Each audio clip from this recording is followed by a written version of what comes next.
everybody, welcome to my channel. Today I'm going to do a masterboard in 30 minutes. I'm going to guide you through step by step, sharing what's going through my brain and why I'm making the decisions I'm making along the way. So I'm going to make mine on 11 by 17 piece of copy paper, just plain copy paper. Now inspiration can come from anywhere. My inspiration for today came from these two pieces of paper that happened to flutter across my desk, and I wanted to use navy. I really like those colors, and then I thought navy goes really good with kind of that rustic, old, aged color, so I grabbed some music sheets. This I got from a thrift shop. It's perfectly aged. You get that yellow tone that you don't get from brand new music sheets. So not only do you get the pattern, see there's the white one, and there's the colored one over time. You get the color and the pattern.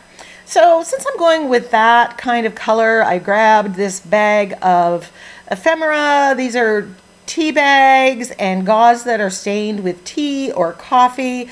I've also got some tea stained papers that have been, I'm simply looking through a couple of the files of my collage sheets, looking for things that go with the color scheme. Don't try to think up everything when you do a masterboard. Start with one or two colors or patterns. So there I've grabbed out some blues, and I'm careful to pick different sheets. So I've got deli paper, tissue paper, napkins, copy paper, coffee filters. I also want variations about tones of the colors that I'm using and patterns. Some you'll notice have lots of pattern, some have minimal.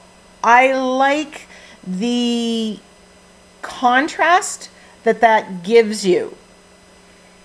So now I've kind of moved into, I've got a little bit of orange there. At this time, I know I'm not using all the papers I've pulled, but this is kind of an intuitive process.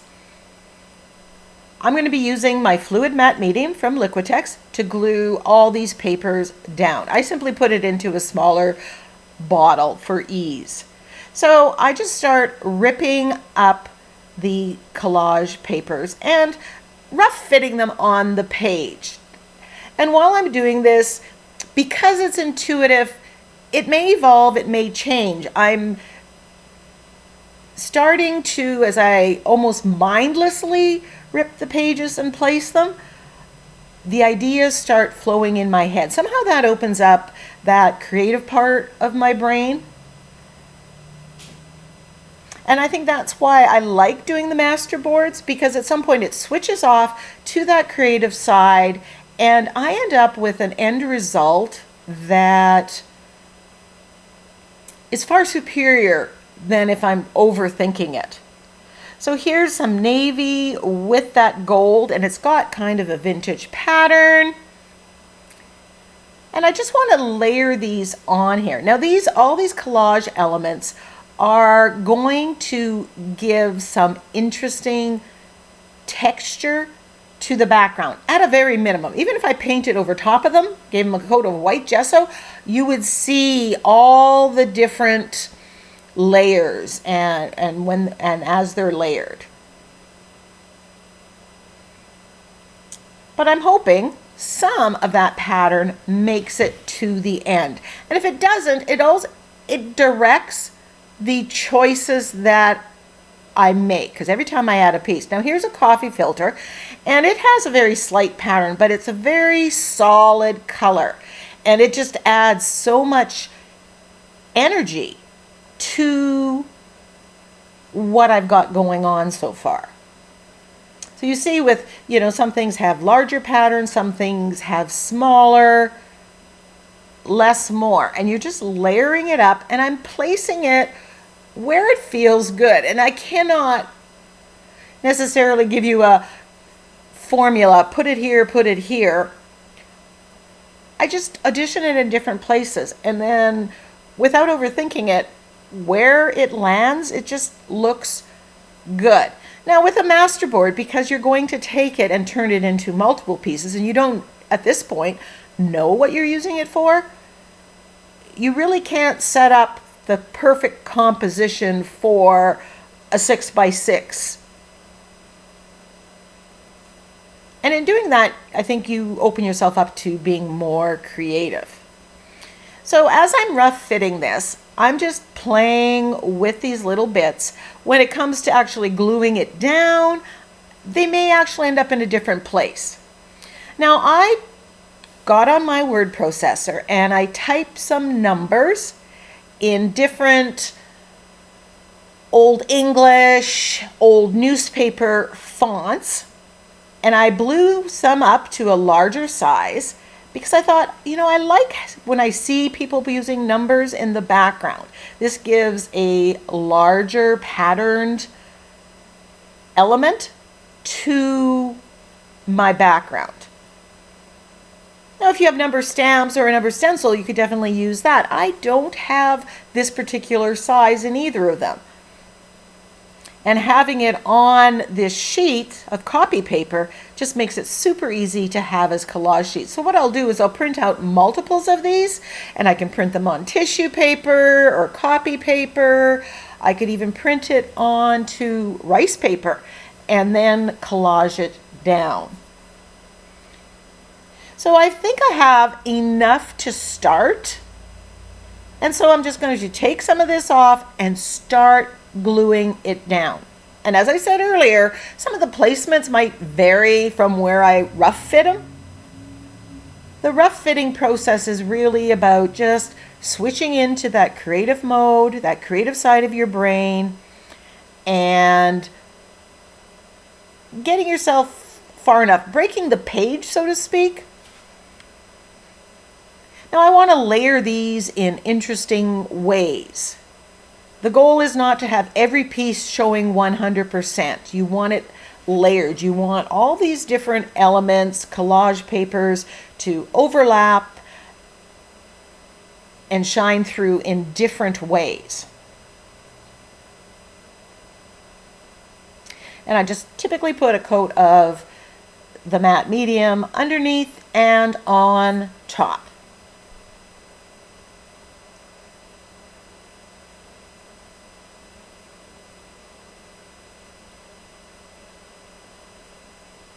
So for right now, we have about, 4 different types of collage papers.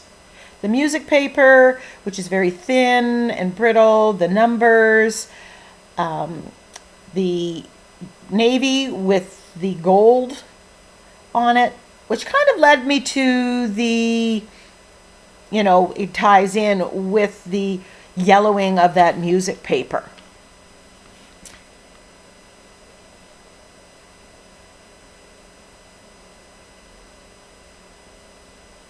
So definitely here, I started with the color scheme. My only goal here was to use navy, a dark, dark blue.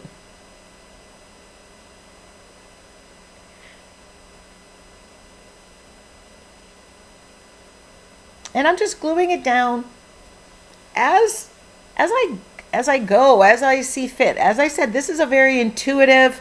You're just tapping into that creative side. You're not overthinking it. And that's why I chose to do a masterboard today. I have lots of projects and plans in place for upcoming videos, but my mind was overburdened with all of that. And so I just needed to get in there and engage my creative side. And, doing a jelly printing session or doing a masterboard like this is a great way of just getting out of my thinking brain and getting into creative mode. Now, a lot of what you see me doing, I'm ripping off any of the straight edges. I typically don't like the straight edges. Lots of people create with straight edges and it looks beautiful in the end. So, you do you. I absolutely love putting those numbers in there, and I don't know why I haven't thought of doing that previous. Now there's the coffee filter. And I've kept the round edge. I like that element sometimes in there.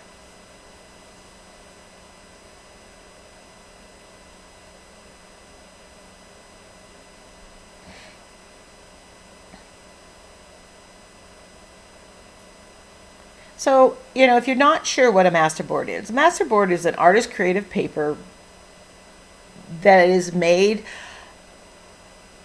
that then gets turned into multiple projects. So depending on the size of what I want to make out of this masterboard, I could get, you know, 2 to 3 backgrounds to up to 6 different pieces. I could turn this all into ATCs if I wanted, or into artist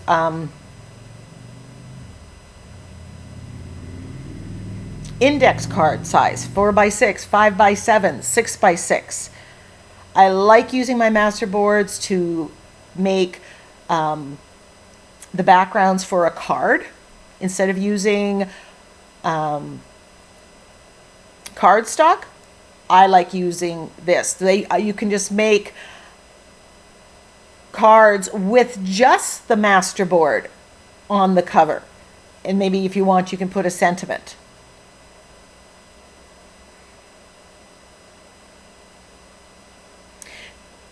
A masterboard is also a great place to use all those little bits and bobs of collage papers that you have, the leftover pieces. You know, to sort them out by color and then use them up. So you're really using every little bit. Now, as I'm making this masterboard takes 30 minutes. And as I said, this I've kept into real time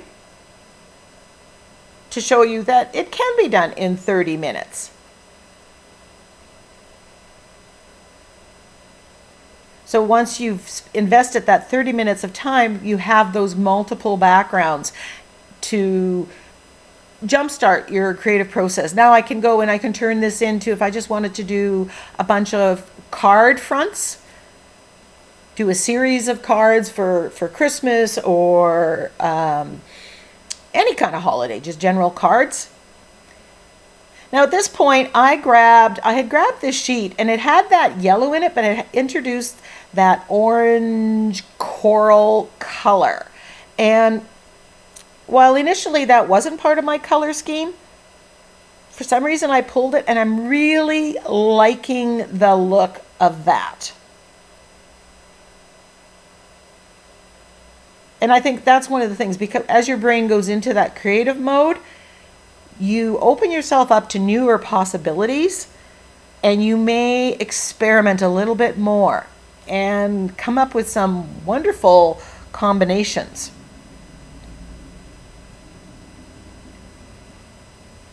And here, you know, I'm just moving it around, auditioning it. So I have 3 bigger pieces of that. There was a very small piece of that. I actually ended up looking for another piece that had similar colors because I wanted more of that orange color in there.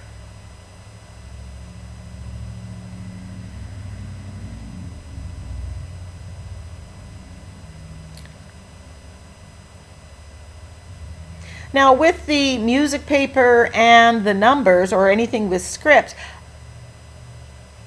one thing that I often forget, and I'm going to remind you of, is you can turn it different ways. Because this is a masterboard, I don't know how I'm going to use it. And if the direction of the numbers or letters bothers you in, you know, on a masterboard, if you switch it up, put some left to right across the page and some going up and down, some upside down, and then it doesn't matter how you use it. You open yourself up to more options. So here's that second piece of collage paper. So even though I pulled some initially, if I hadn't pulled that one, I can go back into my folders and look for that perfect piece. And if you can't find something that you really love and you want to add, you can always stop and make another collage sheet that you can use.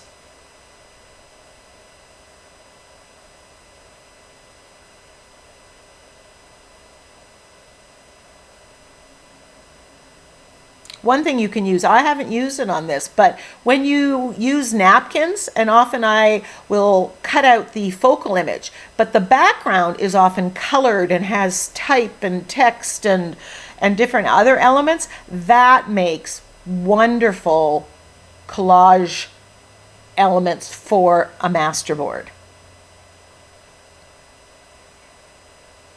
So again, with the idea that nothing is wasted. So now that I'm starting to layer it up, and I decide I want a few more numbers, so now I'm revisiting. I'm looking at it and going, okay, this is coming along. So every piece I add leads to the next piece, leads to the next decision.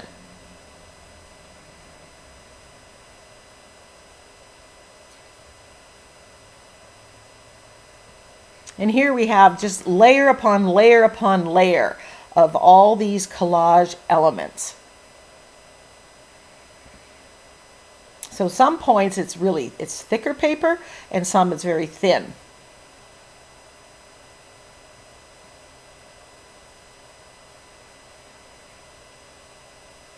And at some point, your brain will say, okay, I think you're done.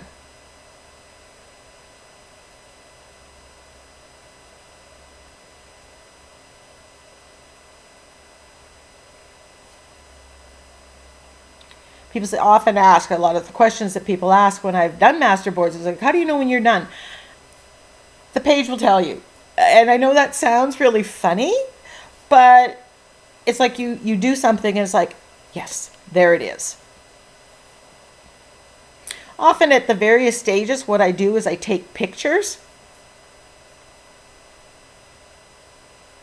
just to see the evolution of the page. And when I look at it through, when it's a picture, you see it a little differently than when you're working on it and focused on different elements. I think it helps me see it as a whole as opposed to the single elements that I'm putting on.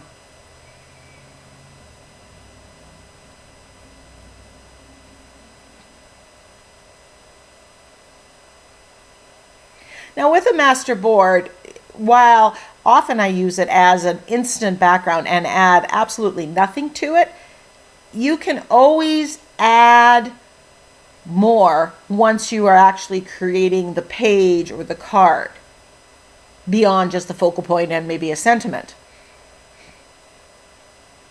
Here, like I'm adding a lot more of the black and white numbers. Well, one, it's introducing black, and I always think it needs a little bit of black in it, especially to tie in. I typically put a sentiment and that has black in it. So right now I'm thinking I'm pretty much done with the gluing it down. Now, once it's dry, I'm going to add some pattern, and a couple of the patterns that are in the pieces are very vintage. So I grab this layered wallpaper stencil. It's from the Crafter's Workshop, and they're white modeling paste, and I'm stenciling on some modeling paste, pattern modeling paste across this page in 3 main areas. You'll see me going back and extending those. Now the goal here was to add a little bit of pattern, but definitely add texture, because I know when I go to colorize this in whatever way I colorize it, that texture is going to show up or take the color in a different way. So it's going to add some variation to my background. What it's also doing now, it's breaking up all these separate elements. You'll see where I've added the modeling paste at the bottom, and it's gone over top of several of the collage elements. It seems to have tied them all together in a way that they weren't tied together before.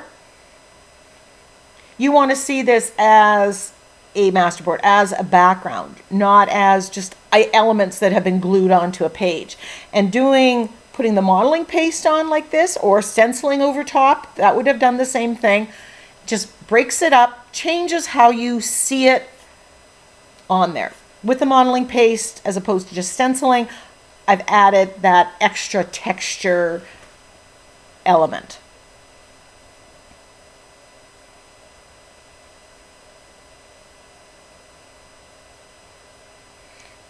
Now I gave that a good chance to dry, That is extra time. And now I'm going to colorize it. And I'm using a combination of unbleached titanium, white gesso, that's what I'm putting on my little glass palette here. And this is Naples yellow. It's just out of the tube because I was at the end of the tube, so I put it in these little containers.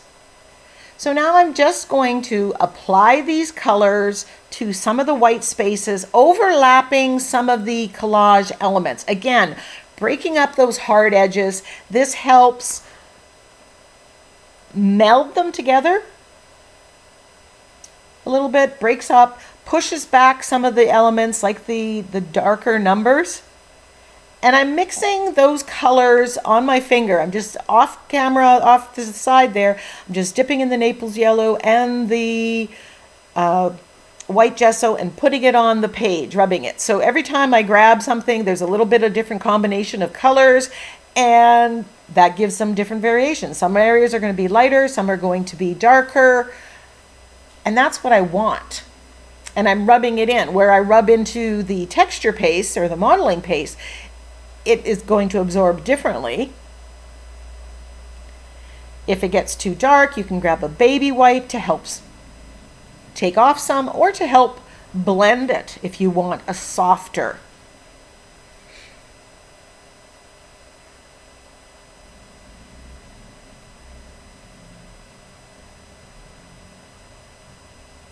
So definitely there's a lot more yellow coming in, but some areas are darker yellow and other areas are lighter. I highly recommend using gesso with whatever colors you're going to colorize with. It somehow helps blend those colors and gives you extra and a bit more variation of color and tone.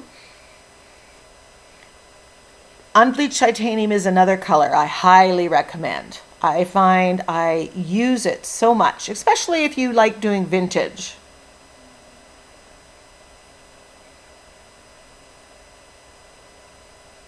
And again, I'm just intuitively adding colors here, going a little bit of random because, like I said, I'm dipping my finger into the paint and sometimes whatever comes out is what comes out, and I'm making the most of that. I'm liking the little bit of orange, reddish orange that's coming through. Love Naples yellow. It's one of my favorite colors. It's very opaque. And it's, you know, almost a nice neutral for me.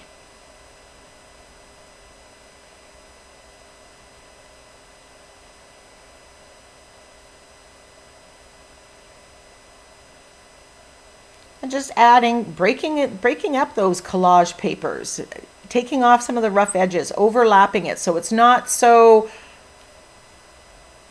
straight edged or, you know, one ends, the next one begins. This now has a bit of a softer look.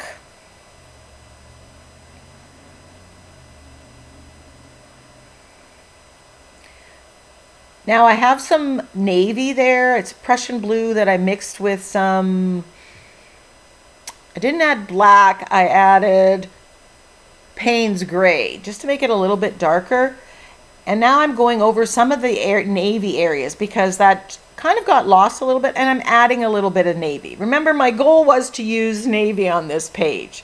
So now I'm adding it, and what's coming out here, it's kind of, you get again different shades of that color. And there you can see when I rubbed over top of what was the modeling paste, it shows up differently. You can see some of that pattern. So I'm adding more navy, I'm darkening areas that may have been covered with some of the paint because I want that navy to show up. But it's the contrast between the navy and the yellow neutral background that gives this so much energy, so much interest. And I'm loving the cloudy. And again, you can see when it gets caught in that modeling paste, you can see that pattern. The pattern comes out. But I'm not doing it over the entire area of modeling paste. So some of it is more subdued and you barely can see it. You can feel it. And the others are being brought out.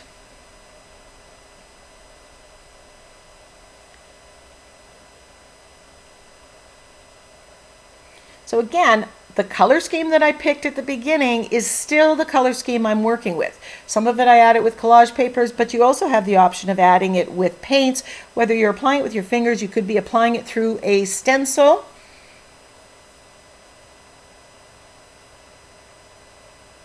Now I wanted to add a little bit more pattern, and I remembered that I had bought these fun foam stamps from the Dollar Tree. They're just kids' fun foam. I've never used them. I thought they would be cool, so I thought, oh, let's give it a try. And I'm looking to the colors that are in there. And I had that orange red, so I am going to use burnt sienna with these hearts. And I'm just going to put the burnt sienna on my glass palette here and spread it out and just stamp into it with this foam stamp.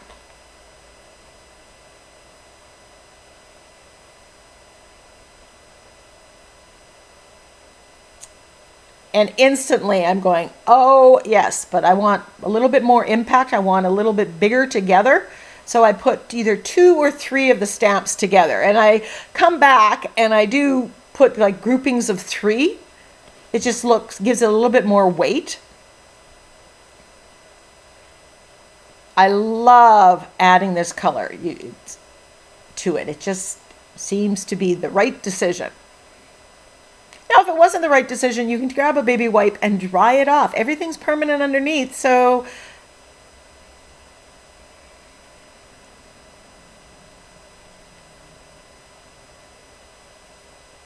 then I thought, oh, what if I sprayed it with water and I could get it to kind of drip? But I think I allowed it. It was too dry already, so I really didn't get the drippage effect. I tried to, get a paintbrush in there and get it to drip, but it really didn't work. So you know what? I'll try that another time. Here I'm spraying it again, but it's not really activating it enough to give me the effect I want. Another technique for another time. I'm just sopping up the water here a little bit and going over top of the stamping, and it's just kind of making the stamping look less perfect, more vintage. And then I come back and I'm adding more of that stamping on the page. I'm really loving that addition of the color. If you don't have stamps, you could be stenciling something on there.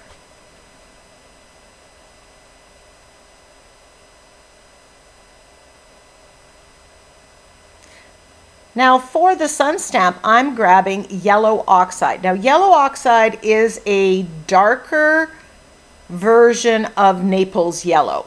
It's a little brighter, a little stronger, and that's why I chose it, because there's so much of that light yellow in the background.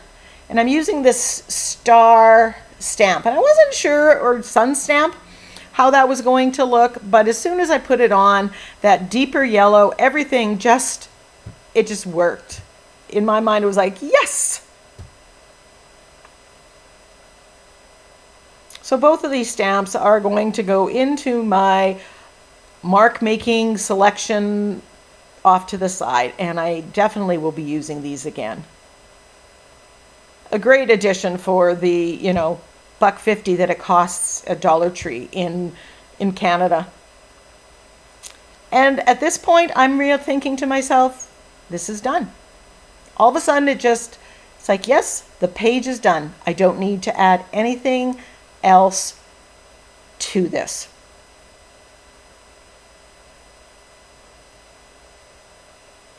I absolutely am in love with this background. Now, this video is going to end. I will put out another video showing how I select focal images for this and how I decide what sizes or what I want to do with this. So I hope you'll subscribe to my channel. Click the option to be notified, click the bell and select the option to be notified of upcoming videos. And you'll see me take this beautiful masterboard and turn it into some projects. I took pictures here of different sections of it, and that's one of the tricks you can do too when you look at it. What size? Is there an area? Looking through the camera, zooming in, is there an area that you love? That is an area you can go and use to create something with. I hope you go give this color scheme a try. Go create your own masterboard. Until next time, go get creative.